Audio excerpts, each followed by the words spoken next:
Vamos saber quem está na casa pela primeira vez. Bem-vindos. Vamos iniciar o nosso trabalho com a leitura de uma mensagem de Emmanuel, do Espírito Emmanuel, do livro Pão Nosso, cujo título é Valei-vos da Luz, e é um comentário, um excerto do Evangelho de João, capítulo 12, versículo 3. Andai enquanto tendes a luz, para que as trevas não vos apanhem. Portanto, o excerto das palavras de Jesus. O homem de meditação encontrará pensamentos divinos, analisando o passado e o futuro. Ver-se-á colocado entre duas eternidades, a dos dias que se foram e a que lhe acena do porvir. Examinando os tesouros do presente, descobrirá as suas oportunidades preciosas. No futuro, antevê a bendita luz da imortalidade, enquanto que no pretérito localizam-se as trevas da ignorância, dos erros praticados, das experiências mal vividas. Esmagadora maioria de personalidades humanas não possui outra paisagem, com respeito ao passado próximo ou remoto, senão esse, constituída de ruína e desencanto, compelindo-as a revalorizar os recursos em mão. A vida humana, pois, apesar de transitória, é a chama que vos coloca em contacto com o serviço de que necessitais para a ascensão justa. Nesse abençoado ensejo é possível resgatar, corrigir, aprender, ganhar, conquistar, reunir, reconciliar e enriquecer-se no Senhor. Refleti na observação do Mestre e apreender-lhe-eis o luminoso sentido. Andai enquanto tendes a luz, disse ele. Aproveitai a dádiva de tempo recebida no trabalho edificante. Afastai-vos da condição inferior, adquirindo mais alto entendimento. Sem os característicos de melhoria e aprimoramento no ato da marcha, sereis dominados pelas trevas, isto é, anulareis a vossa oportunidade santa, tornando aos impulsos menos dignos e regressando, em seguida, à morte do corpo, ao mesmo sítio de sombras, de onde emergistes, para vencer novos degraus na sublime montanha da vida. Então, agora, orientar os nossos pensamentos, unindo-nos, para os dirigirmos a Jesus e a Deus, nosso Pai Criador da vida. E o nosso primeiro desejo é endereçar-lhes o preito de gratidão pela oportunidade da vida, mas também da encarnação, porque compreendemos a importância como oportunidade imparável, necessária para o nosso reajustamento moral e espiritual, a fim de alcançarmos patamares mais elevados na ordem da vida. Pai de infinita bondade, sentimos-nos felizes pela oportunidade do reencontro. Reencontro esse que se reparte entre os dois planos da vida, onde nos encontramos com o espírito disponível, interessados nas reflexões que os ensinos dos espíritos nos transmitem, a fim de nos auxiliarem na ascensão com a qual nos encontramos comprometidos, apesar das circunstâncias, das provas difíceis, dos resgates, das dores excruciantes que muitas vezes somos chamados a viver. Tudo isso, Senhor, sabemos agora que concorre para a nossa ascensão espiritual. Contudo, é necessário que tenhamos coragem ânimo para vencermos, para superarmos com elevação e dignidade as provas a que somos chamados. Abençoa, pois, os nossos bons propósitos. E nesta manhã em que nos reunimos para esse mistério, rogamos a presença dos benfeitores espirituais para que nos inspirem a todos, amparando-nos. Lembramos, Senhor, todos quantos se encontram em experiências difíceis, mas sobretudo no campo da saúde física, da saúde mental, da saúde emocional. Que as tuas bênçãos, Senhor, recaiam sobre cada um dos presentes, mas também sobre toda a humanidade, já que atravessamos um período de turbulências, necessário também para a separação do trigo e do joio, já que se encontramos nos tratores de uma época, de uma civilização, que dará agora, logo mais, acesso a um novo reino, onde o bem sobressairá, onde a paz entre os homens se consolidará, onde um pouco mais se apresentará a felicidade na intimidade de cada um. Mestre querido, abençoa-nos, pois, os propósitos da manhã. Muito obrigado. Essa mensagem introdutória já é uma expressão muito conhecida. Jesus, o caminho, a verdade e a vida. O caminho, a verdade e a vida. E é, de facto, importa hoje lembrar, já que o nosso trabalho vai versar ou continua este mês no livro dos médiuns, de que Jesus, também ele, era portador de faculdades mediúnicas evidentes. E era senhor dessas faculdades que lhe permitiam usá-las, socorrer e relacionar-se, não só com as pessoas em torno de si, mas também com os espíritos, inclusive na comunhão com Deus. Então, nós estamos no livro dos médiuns, o nosso trabalho de hoje, que foi o segundo livro da codificação espírita a ser publicado no ano de 1861. O primeiro, o livro dos espíritos, em 1857. Depois o livro dos espíritos, e depois o livro dos espíritos, o livro dos médiuns, e depois o Evangelho segundo o Espiritismo. E aqui no caso em concreto, o livro dos médiuns foi uma coletânea que resultou das observações e orientações dos espíritos a respeito das faculdades mediúnicas e também do seu uso, de como os seus portadores poderiam usar essas faculdades e obter aqui orientação para esse fim. Portanto, no que diz respeito à mediunidade, para nós espíritas, é um elemento fundamental estudá-lo com tempo e detalhe para podermos adquirir conhecimentos sólidos a respeito dessa vertente da natureza humana, que é fundamental usá-la com dignidade. Então a faculdade mediúnica, foi a Kardec que apurou, é de caráter universal.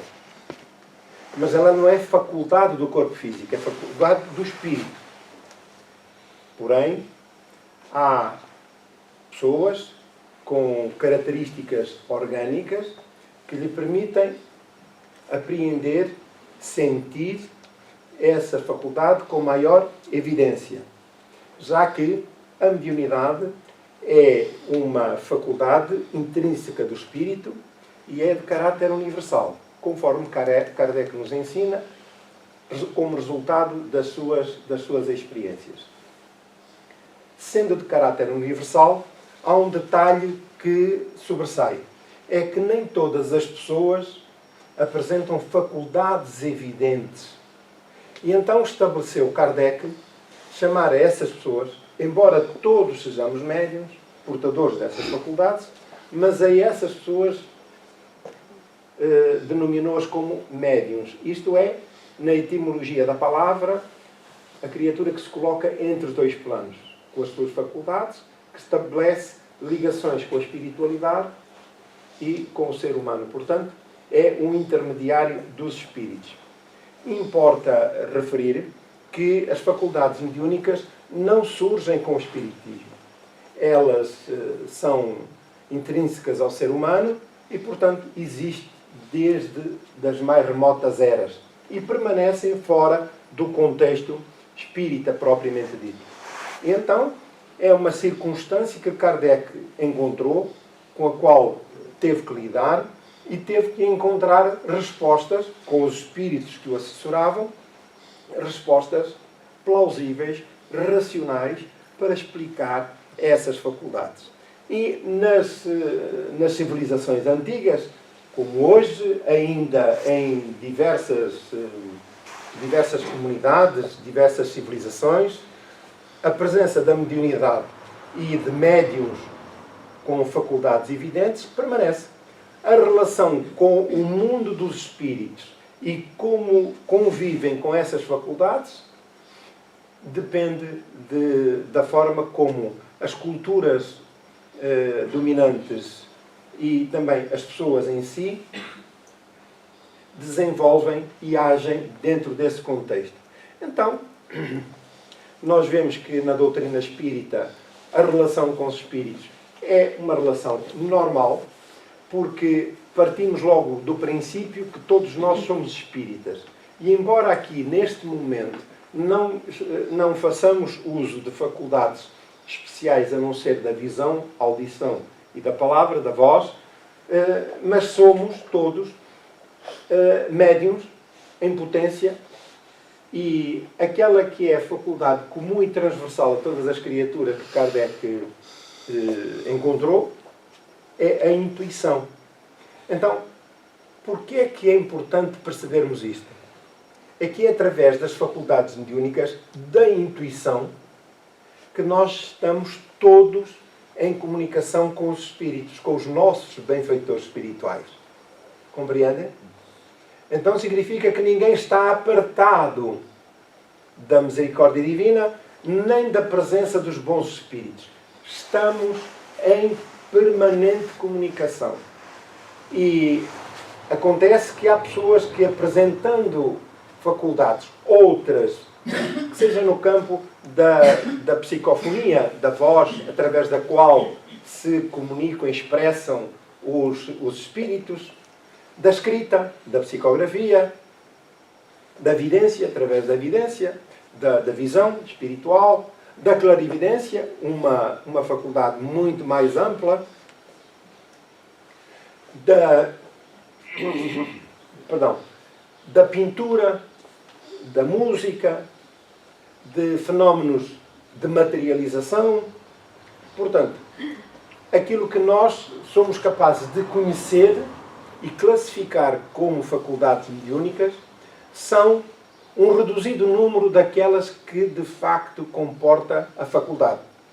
Conforme Kardec explica, a faculdade varia ao infinito.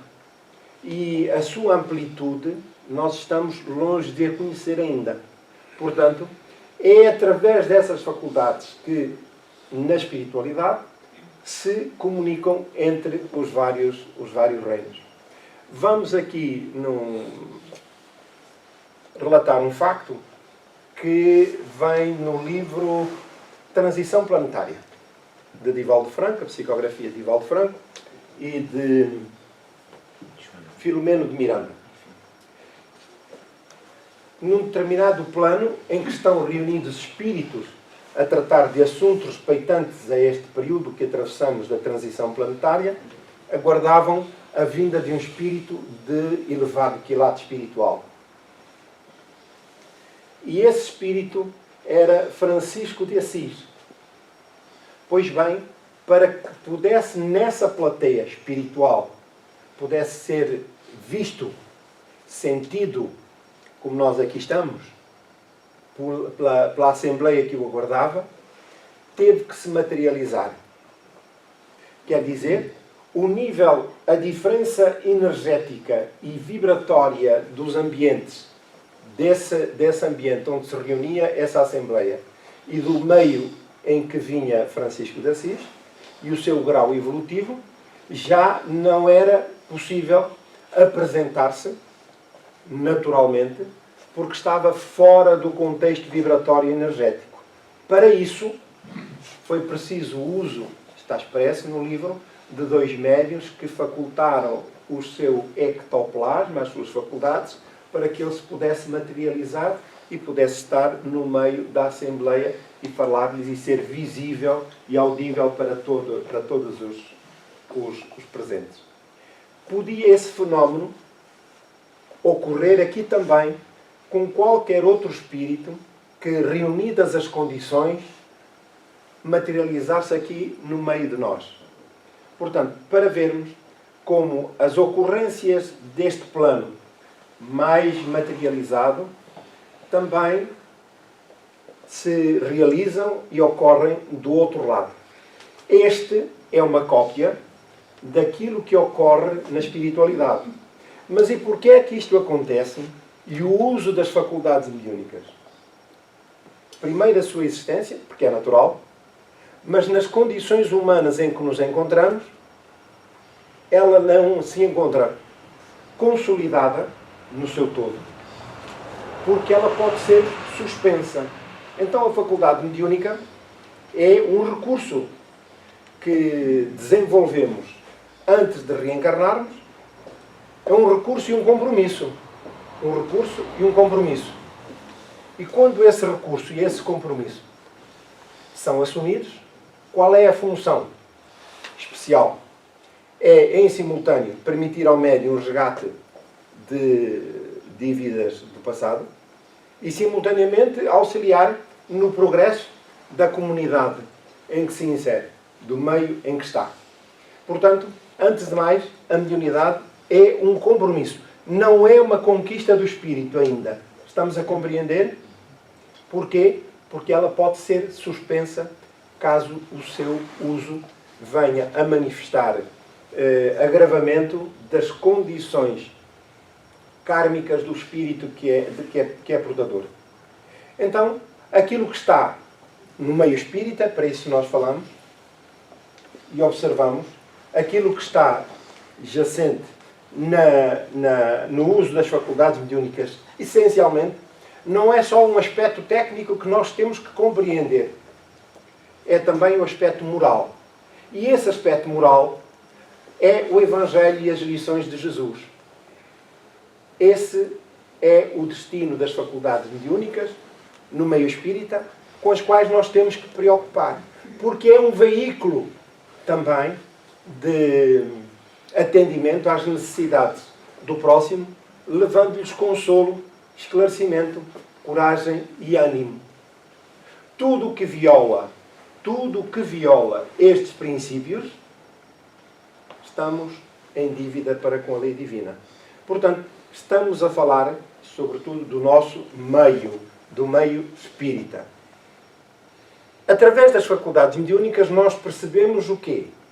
Sai reforçada a ideia, a presença da misericórdia divina no nosso meio, em cada um e no conjunto. Porque a faculdade mediúnica é um instrumento, como dissemos, para fazer progredir moralmente as criaturas. Quer as portadoras de faculdades mediúnicas, quer aquelas que estão no seu entorno e que acabam por ser influenciadas também por esse trabalho. Então, vejamos como esta obra e outras que nós lemos, mas que normalmente nós lemos aqui no início das nossas orações, mas outras que estudamos também nos nossos trabalhos de estudo, vejamos da faculdade de Chico Xavier, que vivia no Brasil e pouco viajava, quantos milhões de pessoas são beneficiados por este livro? Por este só. Quantos milhões? Então, veja-se que não temos necessidade de viajar para nos apresentarmos com as faculdades mediúnicas que somos portadores, mas, por outros meios, são muitas aquelas pessoas que são beneficiadas com essa missão. O compromisso que cada um de nós cumpre. E de acordo com esses compromissos, uns, como no caso, para beneficiar dúzias, centenas, milhares ou milhões de pessoas, mas outros no seu entorno. É a missão de cada um. Então, aquilo que nós podemos, de uma forma sintética, apreciar e classificar a faculdade mediúnica como uma faculdade santa, para melhor percebermos o quão é importante a faculdade mediúnica na assunção de compromissos para o seu uso, mas também as consequências que advierem, quer para o bem, quer para o mal. Portanto, a faculdade mediúnica foi, na espiritualidade, antes de reencarnarmos, um programa e um compromisso assumido para que pudéssemos, de facto, trabalhar, oferecer algo mais da nossa pessoa em favor do bem-estar dos outros. Essas ações beneficiam não só os encarnados, como também os desencarnados. Então, esse é o compromisso primordial e principal. E é o compromisso que nós assumimos de podermos usar com verticalidade, de forma honesta e leal para com os seus princípios. O nosso capítulo de hoje, alguma dúvida a respeito da questão? Muito bem, então o capítulo de hoje, que é o 28º em que estamos, falamos aqui do charlatanismo e do embuste. Já sabemos que na vida tudo são oportunidades. Tudo são oportunidades. Dependendo de quem olha para essas ocasiões e para essas oportunidades. E há quem beneficie de forma moral, valorizando o seu, digamos assim, essa oportunidade e fazendo uso para seu benefício e para benefício do entorno. Mas também aqueles que, aproveitando a oportunidade, procura, sob o ponto de vista egoístico, tirar partido e benefício para si mesmo. Então, se nós pudermos, em qualquer circunstância, beneficiar, fazer um negóciozinho, para podermos ter mais uns dinheiros no bolso. Numa palavra muito corrente, sermos ladinos, não é? Estarmos sempre à espreita da oportunidade para ganhar uns dinheiros mais. Veja-se que numa relação comercial, se alguém se engana nos trocos que nos dão, nós fazemos, olha, o senhor enganou-se no troco, falta-me aqui troco. Mas, e quando o outro se engana e dá-nos dinheiro a mais? O que é que nós fazemos? Como? Não estou a ouvir bem. Devolvemos, não é? Devolvemos. Muito bem. Então, essa é a forma de estar com dignidade, não é verdade? E que define o caráter da criatura. Mas reparem que normalmente acontece que nós... Não, ele já ganha muito dinheiro com aquilo, eu já não... Então, o problema é um problema de negócio, não é um problema de caráter, é um problema de negócio. Diz, não, ele já ganha muito, isto não lhe faz falta nenhuma, deixa ficar. Não é? Reparem que são tudo oportunidades e negócios. Até para explorar os outros. Para chorar os outros. Cuidado que se tiverem algum prémio, não digam nada. Não é? Deixem-se estar caladinhos, porque senão há todo um enxame de oportunistas. Mas é assim até no campo religioso. E nós vemos hoje como o negócio, o comércio, se coloca muitas das vezes à frente daquilo que são os interesses religiosos. Não é verdade? E no campo da mediunidade também.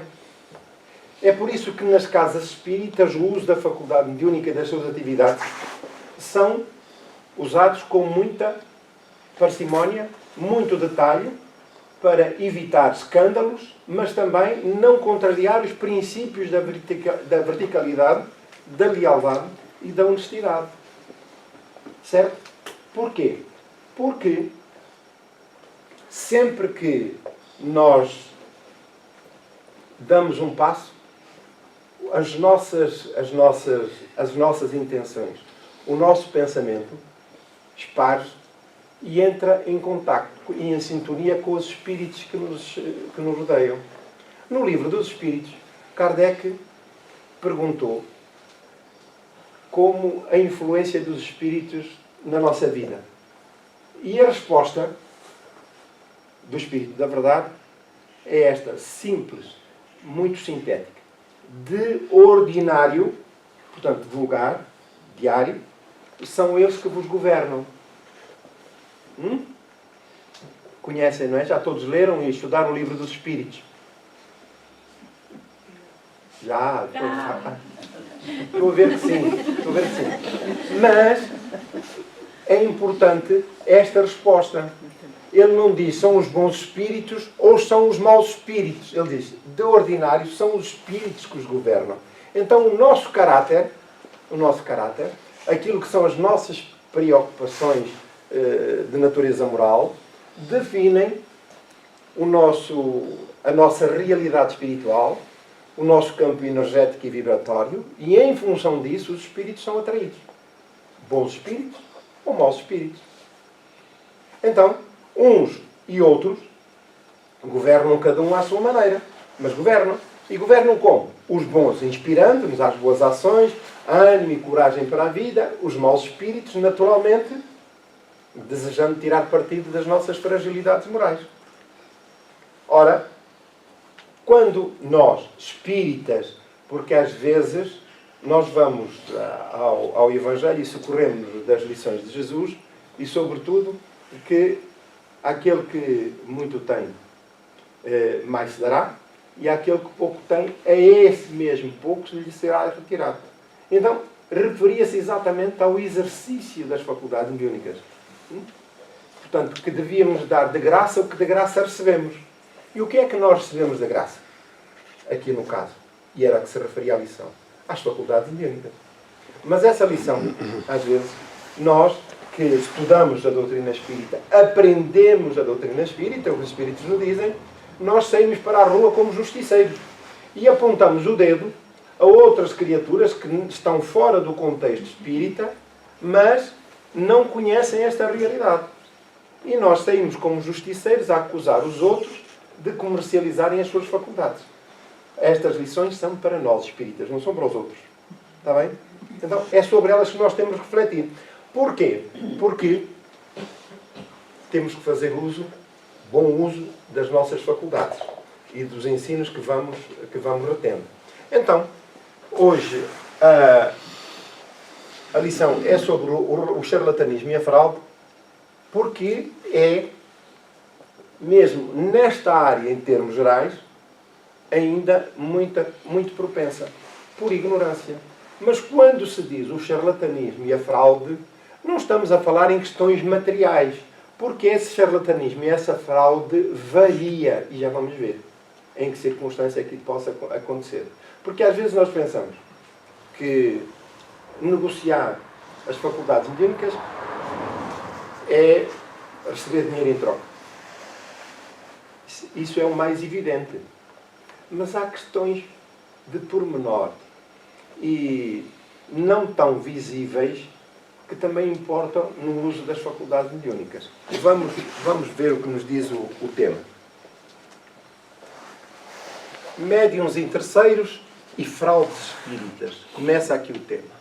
Então, nos médiuns em terceiros, como tudo pode tornar-se objeto de exploração, nada de surpreendente haveria por quererem também explorar os espíritos.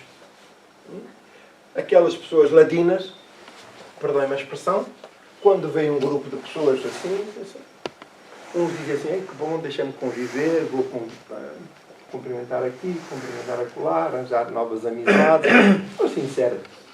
Outros dizem assim, isto é muita gente, eu podia montar aqui uma barraca de santos e de bebidas, ainda ganhava aqui um dinheirinho. Hã? Com o meio espírita, com o meio mediúnico, com as faculdades mediúnicas, a mesma coisa. Eu tenho faculdade mediúnica. Porquê é que um jogador de futebol, um pintor, um escritor que tem essas faculdades, faz uso delas e pode ganhar fortunas, e eu tenho faculdades mediúnicas, que é minha, nasceu comigo, e eu não posso usá-las também para fazer esse negócio? E então, em vez de uma barraca de comes e bebes, montamos uma barraca de atendimento mediúnico. Vamos já ver o que é que isso implica. Então,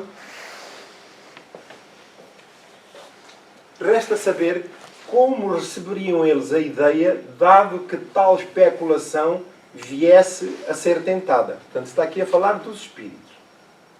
Diremos desde logo que nada se prestaria melhor ao charlatanismo e à trapaça do que semelhante ofício. Quer dizer, assumir o exercício das faculdades mediúnicas como um ofício. E há, de facto, quem por ignorância, assim o faça. Nos trabalhos, não é raro, nos trabalhos mediúnicos de assistência espiritual, parecerem espíritos comprometidos com esta questão. Fora do contexto espírita, ou mesmo no meio espírita, porque o comércio, entenda-se o comércio, não propriamente com lucros pecuniários de dinheiro, mas no atendimento da vaidade e no atendimento de outras questões.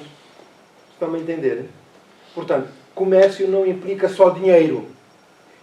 É onde está metido também, muitas das vezes, o ego, a satisfação do nosso ego. Ora, porque somos egoístas, ou porque somos orgulhosos, ou porque somos vaidosos, por aí adiante. E não é raro, como dizíamos, aparecerem espíritos falidos nesta matéria. Recordo-me de um em que atendíamos o espírito e soubemos que a pessoa, de facto, era, naquilo que nós conhecemos vulgarmente, era solicitada para poder interferir na vida de terceiros. Isto é, para bem ou para mal. Digamos que nós queríamos casar a filha, isto é um exemplo, ou o filho, ou queremos fazer um negócio, ou queremos afastar da nossa porta o vizinho que nos é incómodo, por aí adiante, e vamos solicitar esse serviço. E a pessoa compromete-se e pede, olha, para fazer esse serviço eu levo tanto, levo X, é uma tabela, não é? Uma tabela de preços. Vai à consulta é tanto. E o serviço? Agora para o serviço é tanto. Pronto, e o serviço implica uma série de artefactos. E, naturalmente, que tudo isso é em função daquela premissa que nós há pouco falámos da resposta dos espíritos a Kardec. Que, de ordinário, são os espíritos que nos governam. Então, compreenda-se que o nosso pensamento e a nossa atenção, o nosso desejo do bem, atrai bons espíritos. E, portanto, esses bons espíritos vêm não só inspirar, mas também nos dão a possibilidade de partilharmos do seu ambiente vibratório espiritual. Quer dizer, espíritos mais elevados que interferem diretamente na nossa saúde, no nosso meio energético e vibratório, e nós sentimos-nos extasiados. Portanto, a nossa boa ação permite e beneficiamos-nos com a presença e as condições espirituais daquela entidade. Os espíritos inferiores, naturalmente, o que é que fazem? Sobrecarregam o médium com as suas vibrações inferiores, o seu campo energético muito material, e, portanto, o que, no primeiro caso, pode implicar saúde e bem-estar, no segundo, o que é que pode implicar? Mal-estar. Porque o espírito que nos governa, que nos inspira, que nos assedia, que é supostamente um guia espiritual, está a sobrecarregar-nos com o seu estado vibratório energético. Então, em função disso, nós estamos na presença, no segundo exemplo, de um processo obsessivo. Apesar de aparentemente aquele espírito atender às nossas solicitações, ele é um espírito inferior. Caso até mais inferior do que nós até, que o próprio médium. Ora bem, então é um processo que se estabelece obsessivo. E estamos a dizer à pessoa, ao médium que se apresenta em espírito no trabalho de assistência espiritual, porque é que não muda o seu comportamento, já que as faculdades mediúnicas se destinam a outros fins. E a pessoa diz assim, textualmente, diga-me, como é que eu vou fazer uma mudança se eu fui com as minhas faculdades, comprei casa, comprei carro, tenho os filhos a estudar na faculdade, tudo depende de mim, das minhas faculdades, diga-me como é que eu vou fazer a mudança. Não posso, como é que eu vou fazer? Quer dizer, ainda não tinha outra pretensão, que é como é que eu me vou livrar da influência dos espíritos inferiores. É evidente que isto é preciso uma mudança de 180 graus, é preciso muita coragem. Mas como no Evangelho os Espíritos nos dizem, o problema dos nossos erros não são os erros em si, são as consequências. São as consequências. Então, nós não sabemos quais são as consequências, as reais consequências das nossas ações junto de terceiros. Como dissemos aqui com o exemplo do livro que há pouco focamos, de uma pessoa que faz uso das suas faculdades mediúnicas e de um espírito e que beneficia milhões de pessoas por todo o mundo. Vão beneficiar-se das consequências. Quais serão as consequências? Vou ligar o aparelho. Vou ligar o aparelho. Vamos lá. Quais serão as consequências? Boas. Mesmo que não queiram dizer assim, não. A lei de causa e efeito é automática. Muito bem. São as consequências pelo alcance das suas ações. As boas redundam no bem. As más, quantas pessoas se prejudicaram com aquelas atitudes? Não sabemos. Mas as consequências estão lá. Então, somos responsáveis pelas consequências. Que são muito mais graves do que as próprias ações.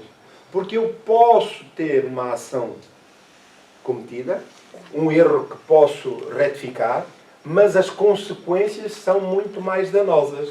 E elas podem se repercutir por anos, séculos ou milénios. Estamos a compreender?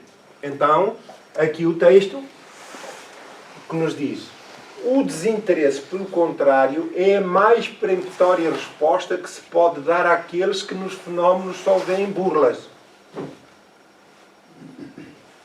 O hábito está tão instalado que muitas pessoas vêm ao centro espírita e dizem assim, olha, ou telefonam a perguntar se podem vir ao centro espírita e quanto é que custa o serviço. Não custa nada. As associações espíritas são instituições sem fins lucrativos. São instituições sem fins lucrativos. Portanto, se for entra, vai assistir. Se for uma pessoa assim... Algumas são honestas assim, não. Se não levam dinheiro, aquilo não vale nada. Portanto, é um efeito placebo. Se há outras que são mais egoístas, se duvida-se, não, eu não acredito. Eles escondem ali qualquer coisa. Antes de conhecer, já têm uma opinião. Eles escondem qualquer coisa. Há ali um detalhe que eu tenho que procurar. Muito bem. Então, repare, isso tem algum efeito, essa desconfiança? Não. Temos que suportá-las. E convidar as pessoas a conhecer a realidade. Convidar as pessoas a conhecerem aquilo que são as atividades na Casa Espírita, os seus fins e como é que elas se processam e a relação das pessoas, dos trabalhadores da Casa Espírita, os trabalhadores espíritas, com essa realidade. porque só assim é que isso, digamos assim, dá segurança às pessoas, aos que chegam e aos que estão. Não há charlatanismo desinteressado. Esse charlatanismo, como dissemos anteriormente, pode ser ou traduzir-se por meios comerciais, pecuniários, pagamento de serviços, ou também pagamento da idolatria, que é o mais comum, é a idolatria. Nós, muitas das vezes, por baixa autoestima, projetamos as nossas fraquezas para aqueles que idealizamos como nossos líderes e como gostaríamos de ser como aqueles.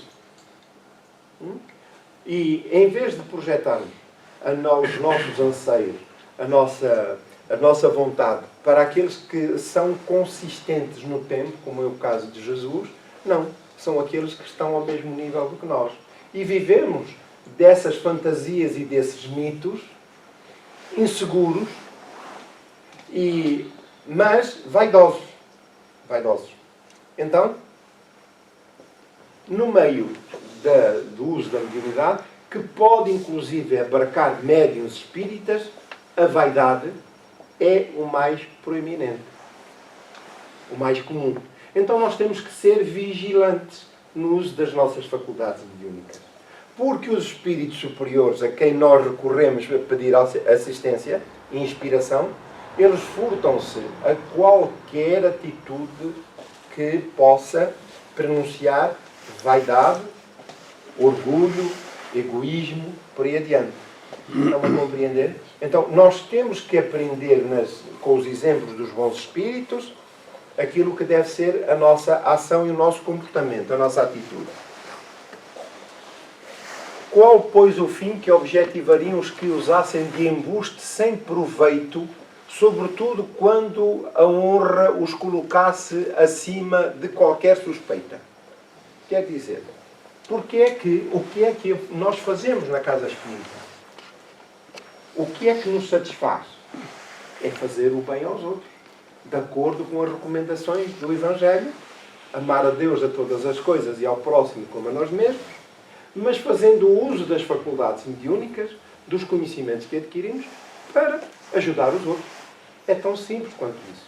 Estamos sujeitos a más interpretações? Sem dúvida que estamos. Mas isso não deve ser qualquer obstáculo para o desempenho das atividades em curso. Estamos a compreender? Então, mesmo que em desconfiança por parte de terceiros, a vida prossegue e nós seguimos adiante e não temos que nos sentir diminuídos por isso, porque os outros naturalmente não nos conhecem e aquilo como anda ao mundo, naturalmente que nós estamos sempre alerta, com as antenas ligadas, como é evidente. Porque hoje nós não estamos sujeitos a nada. Temos que conferir tudo 3 vezes, que é para cortar uma.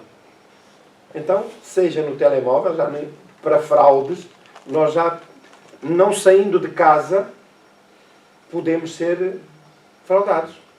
Não é verdade? Sem sairmos de casa. Mexemos no telemóvel, se a gente se engana na tecla, ela em vez de ir para ali, vai para lá, informação. E é, portanto, por isso que nós estamos alerta, vigilantes sempre. E, claro, chega a doutrina espírita, a casa aberta, as pessoas aqui...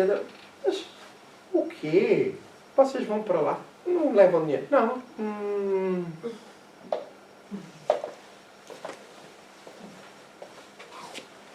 Se é de constituir motivo de suspeição o ganho que um médium possa tirar da sua faculdade, essa circunstância jamais constituirá prova de que tal suspeição seja fundada. Portanto, não basta só suspeitar das ações do médium. É preciso ter ou fundamentar as nossas desconfianças. Quem quer que seja, pois, poderia ter real aptidão e agir de muito boa fé, fazendo-se retribuir. Vejamos se neste caso é razoavelmente possível esperar-se algum resultado satisfatório. Quer dizer, no plano da lealdade, da justeza no uso das faculdades, mas também do outro, da fraude. Quem haja compreendido bem o que dissemos das condições necessárias para que uma pessoa sirva de intérprete dos bons espíritos, das múltiplas causas que os podem afastar, das circunstâncias que, independentemente da vontade deles, lhes sejam obstáculos à sua vinda, enfim, de todas as condições morais capazes de exercer influências sobre a natureza das comunicações, como poderia supor que um espírito, por menos elevado que fosse, estivesse a todas as horas do dia, às ordens de um empresário de sessão, e submisso às suas exigências para satisfazer a curiosidade do primeiro que aparecesse? Então, nós temos que, em primeiro lugar, perceber qual é a natureza dos espíritos. Os espíritos não se encontram à nossa disposição e à nossa ordem. São criaturas independentes, como nós não estamos também. Então, se nós não estamos sujeitos às ordens de ninguém, por que é que os espíritos hão de estar sujeitos às nossas ordens? Estamos a compreender? Portanto, a aproximação ou o afastamento dos espíritos relativamente à minha pessoa depende dos meus propósitos, depende daquilo que eu desejo de fundo, mas naquilo que é honesto solicitar aos bons espíritos. Porque o que fazemos com uma criança? Ela ganha a sua autonomia e independência à medida que vai crescendo, e nós somos, como pais ou educadores, somos estimulados exatamente a dar-lhes essa independência, essa capacidade. Porquê? Porque têm de se preparar para governar a vida por si mesmos. Não é verdade? Então, porque é que nós queremos dos espíritos que eles andem sempre connosco pela mão?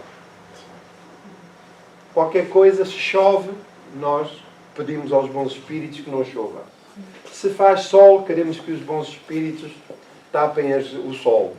Se acontece uma coisa qualquer na nossa vida, aí estamos nós, uma dor de cabeça, uma dor de peste, lá estamos nós aos bons espíritos. Quer dizer, não ganhamos independência. Os bons espíritos, naturalmente, olharão para nós, como às vezes olhamos para as crianças e dizemos assim: não sei o que é de fazer contigo.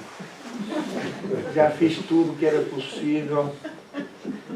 No meu tempo, quando era mais criança, o pai dizia: vou-te pôr num seminário, para ver se toma juízo. Então, tal como acontece connosco aqui, os bons espíritos também olham para nós e dizem: não sei o que é de fazer com este. Já fiz tudo, ele não passa de estar a lamentar-se, a lacrimejar, quer que eu esteja ali sentado ao lado dele. Deste lado dizem-nos assim: olha lá, tu pensas que eu estou aqui às tuas ordens, não tenho mais que fazer? Eles lá, coitadinhos, têm paciência ilimitada, não nos dizem isso, mas em boa verdade também não vão além daquilo que é necessário. Porquê? Nós temos que ganhar independência e sabermos caminhar pela vida, governar. Porquê? Nós somos espíritos. E amanhã estamos num crescendo natural, moral e até científico, para colaborarmos com Deus lá mais adiante, porque já colaboramos. O nosso trabalho, os nossos esforços sociais e até espirituais, embora não tenhamos isso presente, eles concorrem para o progresso da humanidade, à medida das nossas possibilidades. Estamos a colaborar com Deus, mas os projetos futuros serão muito mais complicados e complexos e exigirão de nós competências que ainda não temos. Imaginem quando estivermos assim, ao nível de Jesus, não é? Ao nível de Jesus. E olhem as palavras de Jesus. Antes que este mundo fora criado, já eu estava sentado à direita do Pai. Portanto, outros espíritos que vêm revelar que Jesus esteve na liderança da equipe de espíritos que criou a própria Terra e o sistema solar. Agora vejamos se nós permanecemos assim, como crianças, lá para cima, quando estivermos aí lá em cima, quando estivermos, nos for dado uma missão qualquer, e nós lá estamos, a todo momento, a bater à porta de Deus. tem lá a recepcionista e olha, queria vir consultar o senhor para ver o que é de fazer a seguir, porque eu não sei. Mas você não esteve cá ontem? Não recebeu aqui umas orientações? Estive, mas tenho aqui com dúvidas. Ó senhor, vá à sua vida, que ele dizia, ó senhor, vá à sua vida, que Deus tem mais que fazer. Imaginem se nós estamos ali sempre sentados à porta de Deus, por tudo e por nada, a pedir esclarecimentos. Quer dizer, permanecemos infantis. Então, temos que perceber que temos esse papel a desempenhar na vida, que é termos coragem e ânimo para o enfrentamento das vicissitudes, porque estamos em processo de aprimoramento moral, de crescimento, de ressarcimento dos nossos débitos do passado, mas também na projeção do futuro. Eu vou fazer uma pergunta fácil e difícil. Lembram-se do texto que lemos no início? Faz favor de repetir, se não se importa. Caminho, verdade e vida. Hã? Caminho, verdade e vida. Não, foi o Pão Nosso. Pronto. Não, o livro foi o Pão Nosso, sim. Foi o Pão Sobre a Nosso. luz. É? Sobre a luz. Ai, o que é que... Aí Aproveitem. tem a luz. É?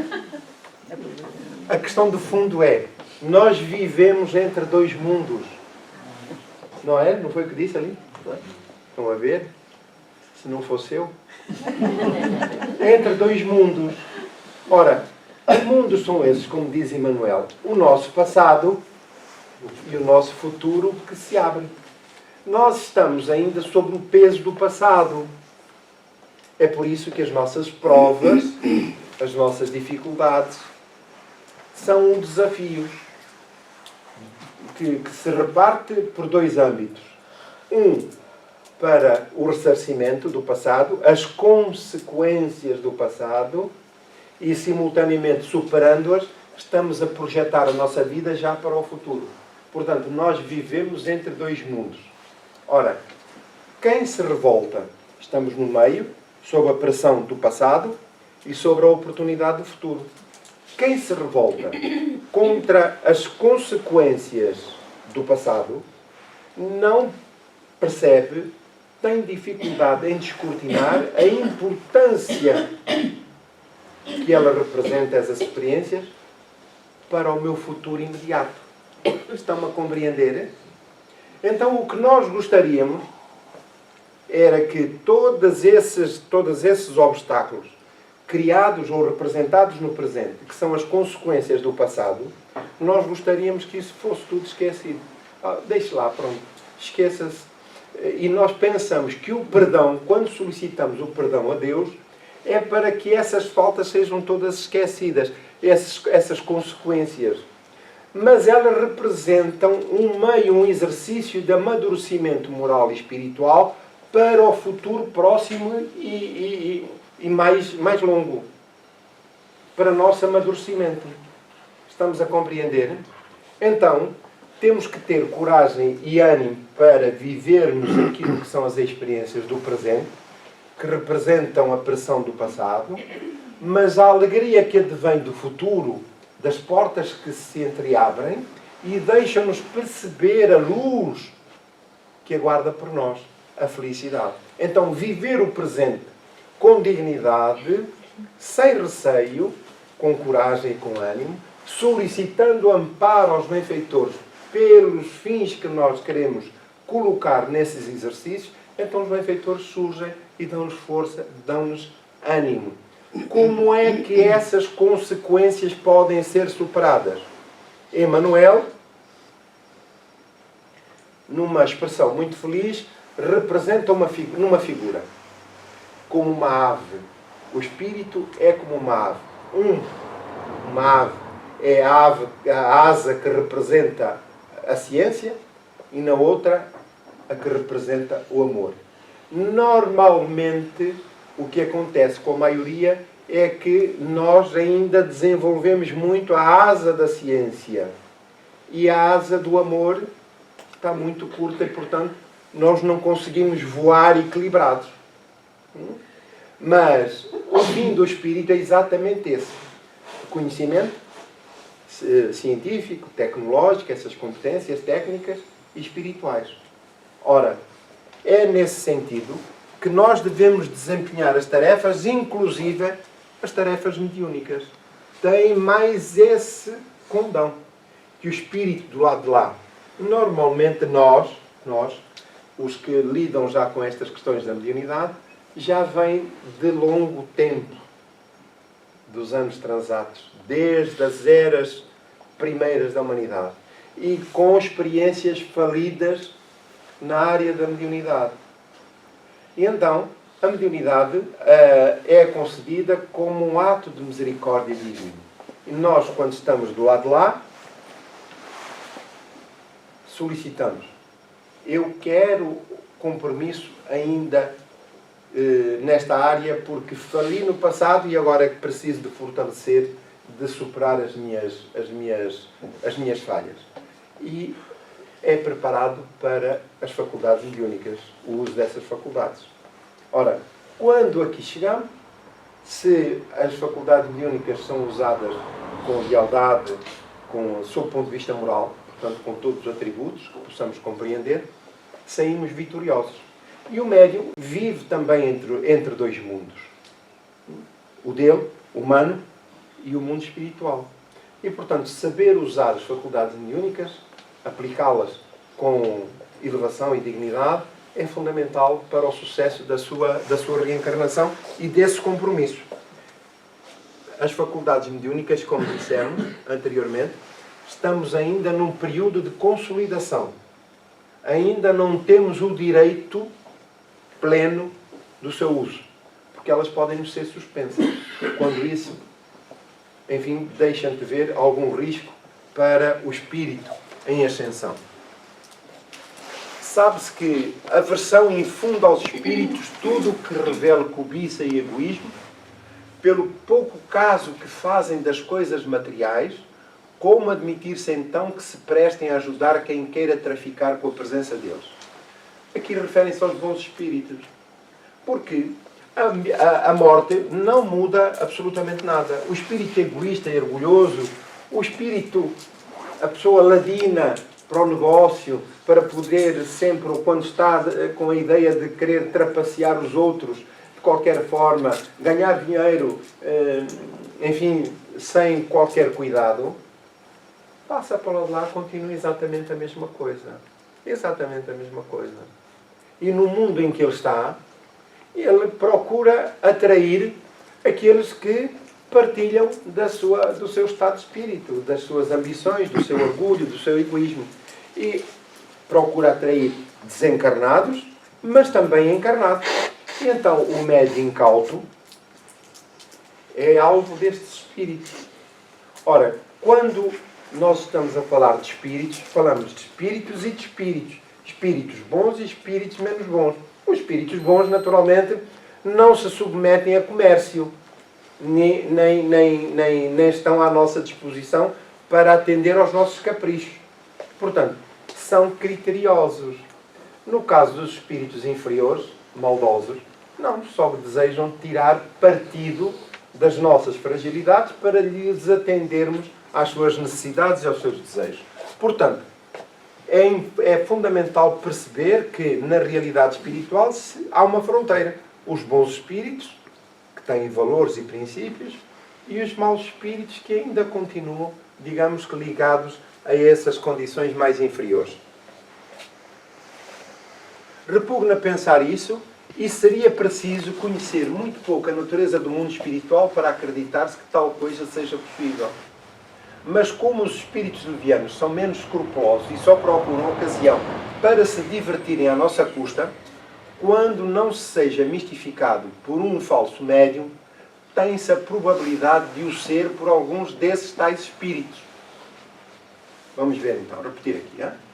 Mas, como os espíritos levianos são menos escrupulosos e só procuram ocasião para se divertirem, à nossa custa, quando não se seja mistificado por um falso médium, tem-se a probabilidade de o ser por alguns desses tais espíritos. Compreendemos?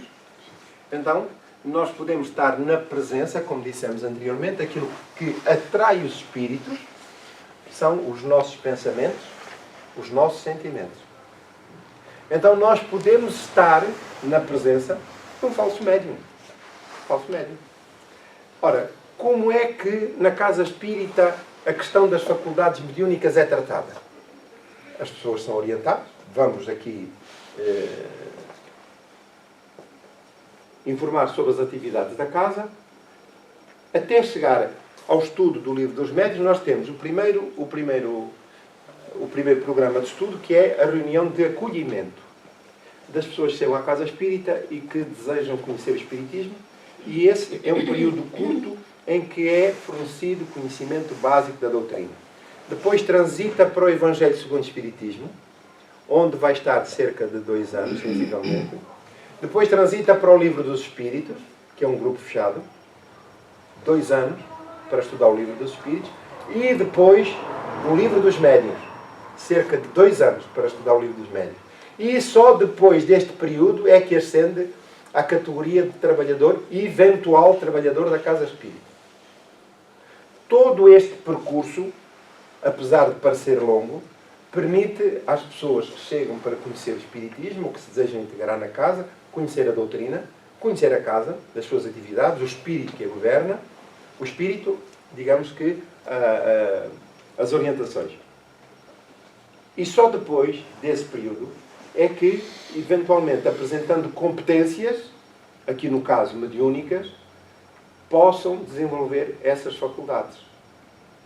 Estamos a compreender? Para que possa integrar um quadro de trabalhadores da ação mediúnica, tem que ter competências não só mediúnicas, porque a faculdade mediúnica não depende das condições morais do médium. Quer dizer, o médium pode ter faculdades extraordinárias, mediúnicas, mas isso não implica que os espíritos que o assessoram sejam espíritos elevados. Estamos a compreender? Então, o que é que no médium, seja com faculdades mais evidentes ou menos evidentes, como já dissemos anteriormente, atrai os bons espíritos? É o esforço que o médium desenvolve pelo seu aprimoramento moral. Então, o processo tem que ser observado minuciosamente sobre as competências mediúnicas, mas fundamentalmente com as características morais. Que esforços e que aproveitamento é que tem feito o pretenso médium para o exercício das faculdades mediúnicas? Porque se o critério não for esse, nós somos corresponsáveis pelas consequências que advierem desse trabalho e do empenho e das atividades da pessoa em si. Estão a compreender? Portanto, até aí há muito caminho a percorrer. Aquela máxima que é muito comum ouvir-se, a pessoa queixa-se de uma dor de cabeça, de umas vozes, ou que às vezes ouve, de vez em quando vejo isto, ou de vez em quando... Tens mediunidade, tens que ir trabalhar. No outro dia recebemos um telefonema de alguém. Reparem a distorção. A distorção. Isto não é uma crítica, é uma constatação, mas que revela a distorção da ideia com que as pessoas olham para o centro espírita, para as faculdades. Estou assim, é do centro espírita Francisco Xavier? Sim, sim, faz favor. Os senhores aí fazem limpezas? Olha, se há coisa que nós precisamos é de trabalhadores aqui para a limpeza, e eu fiquei logo entusiasmado. Só queres ver que alguém vai querer integrar ali o trabalho das limpezas, do grupo da limpeza. Mas que limpeza é que o senhor está a referir? Que limpeza é que o senhor está a referir? Limpezas. Olha, vamos fazer o seguinte. O senhor procura ir ao centro, nós vamos recebê-lo. Tem possibilidades de ir lá no domingo, nós conversamos consigo e quero saber o que é que o senhor pretende e dar-lhe algum apoio no centro. O que eu preciso é que o senhor me faça uma limpeza. Uma limpeza? O senhor não sabe o que é uma limpeza? Não sei. Mas o senhor vai lá que é para nós conversar. Eu, pomba, desligou-me o telefone na cara. Percebe? A distorção. Não é uma crítica. É como as pessoas olham para estas coisas do espiritismo, da doutrina espírita. Não tem uma relação aberta. Né? Porque fala-se a boca fechada. Eles ali fazem umas coisas esquisitas. E depois torcem-se muito. Fazem isto, fazem... A ideia que se passa por fora, sem conhecer a essência da doutrina. Então, nós temos que perceber estes mecanismos. Só como é que se percebe estes mecanismos? Estudando, conhecendo a doutrina espírita. Mas o que acontece? E então hoje, com as redes sociais, todos nós somos doutores. Percebemos de tudo. Damos opinião sobre tudo. E aqui no caso em concreto também sobre o espiritismo. Então é copy, paste. Copy, paste. Nem sequer damos tempo à razão para poder avaliar se estou perante um caso falso ou verdadeiro. Então, aqui no caso, é também fundamental conhecer estes detalhes. Portanto, não entramos pelo centro espírita adentro, olha, eu tenho mediunidade, então sente-se aí que nós vamos tratar do assunto. Não. Até lá, há muito caminho a percorrer. Porque os primeiros sintomas de algum incómodo, eu posso ver, de repente, um espírito passar. Eu posso ver, agora estou a personalizar, posso ver um espírito passar. Pergunta assim, tenho faculdades mediúnicas? No sentido literal do termo? Não tenho. Isto pode acontecer com qualquer um. E eu posso ir, já ando nisto há anos, e nunca desenvolvi faculdades mediúnicas evidentes. E pode-me acontecer isso. Posso ouvir um ruído estranho, mas isso não implica que seja faculdades mediúnicas evidentes. Estão-me a compreender? Portanto, a avaliação destes detalhes é muito importante. E agora eu pergunto, e será que aquilo que eu vi ali não foi uma sombra fortuita do meu olhar? Será que aquele ruído não foi o vizinho que arrastou as cadeiras? Esta dúvida é uma dúvida que deve ser sempre colocada e que carece de avaliação e critério muito detalhado, porque nós podemos estar a induzir em erro terceiros e instigando à criação de fantasias e a tarefas para as quais ele não está preparado até. Porque a faculdade mediúnica não implica necessariamente que a pessoa tenha que exercer as suas faculdades. Porque a pessoa pode dizer eu não quero. Então se a pessoa diz eu não quero, eu vou obrigar a pessoa a dizer, induzindo-a em erro, não, você tem faculdade mediúnica, olha que isso é grave. Você tem que trabalhar com a faculdade mediúnica. Ah, sim, ele acredita em mim, vai fazer o que estou a dizer e depois os desastres. De quem é a responsabilidade? Digam-me. De quem o orientou. De quem o orientou. É da casa espírita e de quem o orientou. Então é preciso muito cuidado, muito critério na avaliação dos pequenos detalhes, porque aquilo que parece não é. E nós podemos estar até na presença de uma perturbação mental que carece de acompanhamento médico. E atrevemos-nos a dar conselhos e até medicação, induzindo a pessoa em erro para uma finalidade para a qual ele não está preparado. Estão-me a compreender? Portanto, temos que ter muita consciência a respeito desta matéria para não cairmos na fraude. Na fraude. Porquê? Porque quando nós pensamos na fraude, aqui no caso do exemplo que acabei de dar, quem é que está a fraudar? Vai ser o médium no futuro? Não. Quem em primeira instância está a fraudar sou eu, porque não fui honesto com aquilo que os bons espíritos recomendam e não estudo o suficiente para poder emitir uma opinião concreta, sólida e válida, sob o ponto de vista moral, espiritual e mediúnico.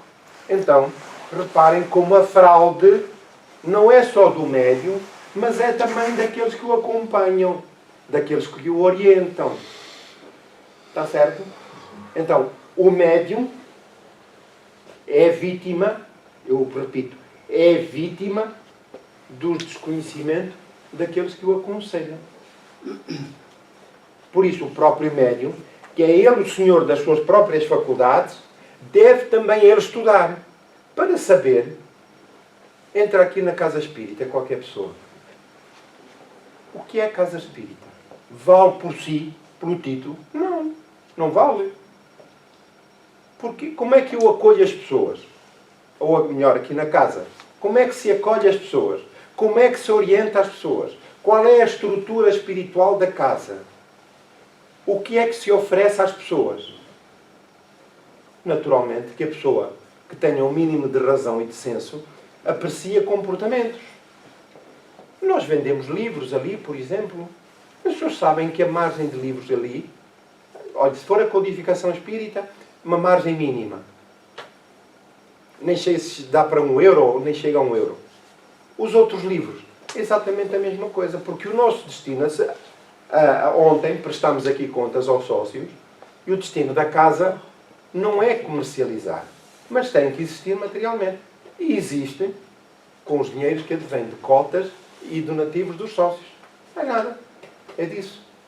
Portanto, tudo o resto converge no sentido de oferecer às pessoas uma orientação segura. E a pessoa deve usar da razão e do bom senso para apreciar aquilo que a casa dispõe. Porque senão vai-se embora. E quem tem faculdades mediúnicas, então, é primordial que tenha consciência disso mesmo. Porque senão perde-se.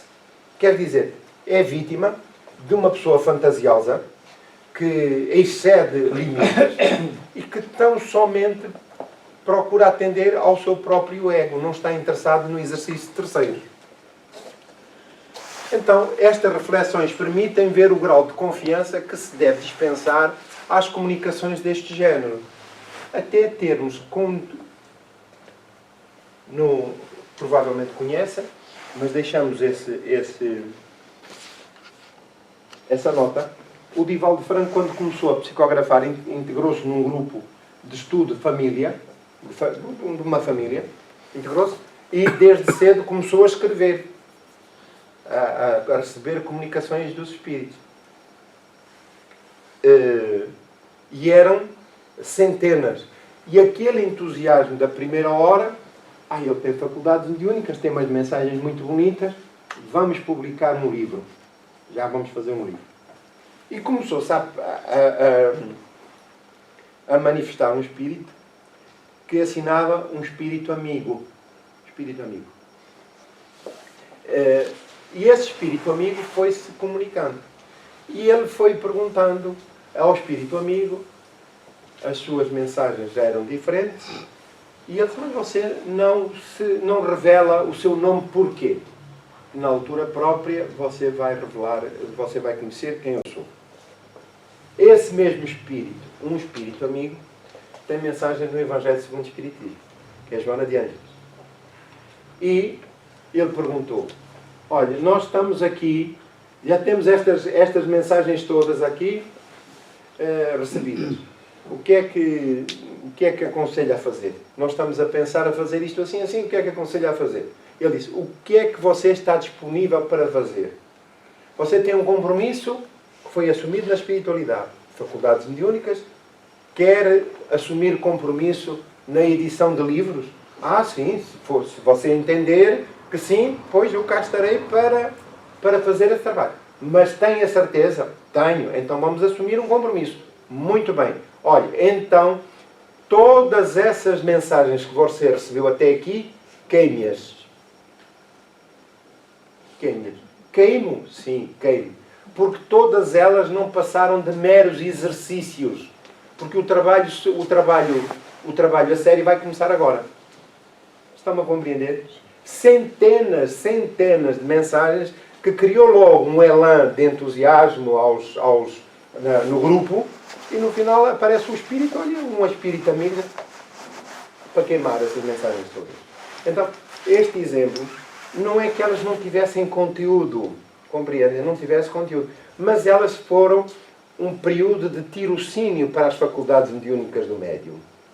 E, a partir de determinada altura, em que o espírito entendeu ser adequado, então começava um novo capítulo. É só para nós percebermos da complexidade e das exigências que aos orientadores devem ser, nota predominante para o acompanhamento daqueles que apresentam faculdades mediúnicas. Para não sermos, digamos, cegos a conduzir outros cegos. Além disso, para que serviriam hoje médiuns pagos, desde qualquer pessoa, se não possui faculdade mediúnica, pode tê-la em algum membro da família, entre os amigos ou no círculo das suas relações. Então, nós gostaríamos de ter, de facto, o advogado, o médico, o sapateiro, o trolha, mas também agora também queríamos ter um médium. Então, vamos ali consultar coisas, pagamos a consulta, ele passa-nos uma receita e nós vamos tratar da nossa vida. Vamos ao advogado, a mesma coisa. Vamos ao sapateiro, a mesma coisa. Então, porque é que não devemos ter um médium também, onde nós vamos fazer a consulta a respeito daquilo que são as nossas fantasias ou dos nossos desejos mais sérios? Mas só que as consequências são gravíssimas. Como nota final, devemos dizer que não há circunstâncias graves, tão graves, como o médium falido na realidade espiritual. Não há. E porquê? Porque foram muitos que foram defraudados, a sua missão foi defraudada, o seu compromisso também, e portanto as situações são complicadíssimas. Reverter a situação é muito complicado porque é de um exercício mental que é necessário e leva reencarnações sucessivas e em muitas circunstâncias, dizemos isto, apesar da nota, mas é um alerta e um conhecimento que deixamos pelos relatos dos espíritos, leva reencarnações em que o espírito vem sem, ou melhor, portador de perturbações mentais, sem conhecimento da sua própria existência, sem consciência da sua própria vida, para poder encontrar, desfazer-se de todas aquelas consequências que isso lhe provocou no seu campo mental. Porquê? Foi a mediunidade que o colocou naquela situação? Pergunto, foi a mediunidade? Então o que foi? O mau uso das faculdades. Então a mediunidade em si mesma é neutra, como noutras circunstâncias. Aquilo que marca a diferença é o nosso desejo, o nosso ideal, o nosso comportamento moral. É essa a diferença. Alguma dúvida sobre a matéria? Podemos ir para teste? Para a semana. Hoje já não, mas para a semana podemos ir para teste? Ainda não. Então, muito bem. Faça-se à vontade. Pedimos licença, vamos encerrar o nosso trabalho, pedindo o concurso de todos.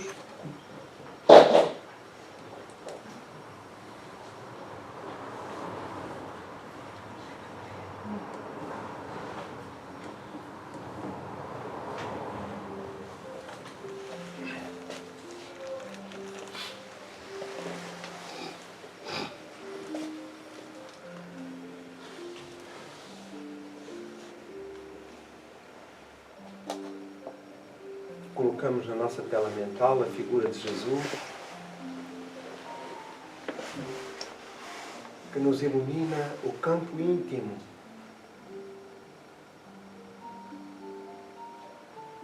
deixando notas perfumadas de amor e misericórdia. Mestre querido, sentimos-nos imensamente gratos pela oportunidade da manhã, do reencontro de amigos que se querem bem, no plano físico e no plano espiritual. Desejamos que a tarefa da manhã possa ter ido ao encontro das expectativas dos bons espíritos que nos tutelam e orientam as atividades espirituais da casa. Agradecemos, Senhor, as lições que nos deixaste. Nos finais dos tempos, como anunciaste, voltarias para recordar tudo quanto nos havias recomendado no passado. E eis-nos diante da nova revelação.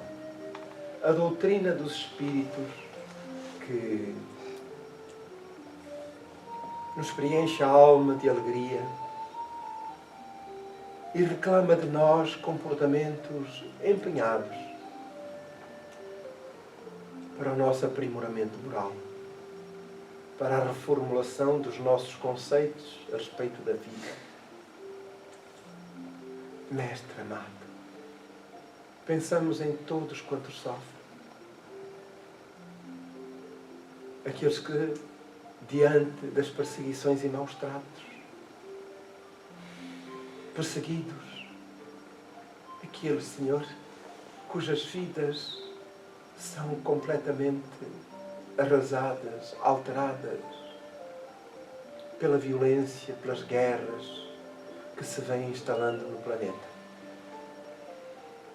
Dá-nos, Senhor, coragem e ânimo para prosseguirmos determinados e seguros de que Tu és o roteiro da nossa vida. Estes são tempos, Senhor, em que a misericórdia divina coloca no mesmo palco o trigo e o joio, como oportunidades derradeiras a todos os seus filhos. Estamos no planeta, Senhor, por misericórdia vossa. E porque é aqui exatamente que devemos estar para o nosso aprimoramento moral, ressarcimento do passado e construção do futuro. Para todos quantos aqui nos encontramos debilitados, que a vossa energia, Senhor, as vossas bênçãos, envolva todos e cada um. A Assembleia repleta de luz e paz. Muito obrigado, Senhor.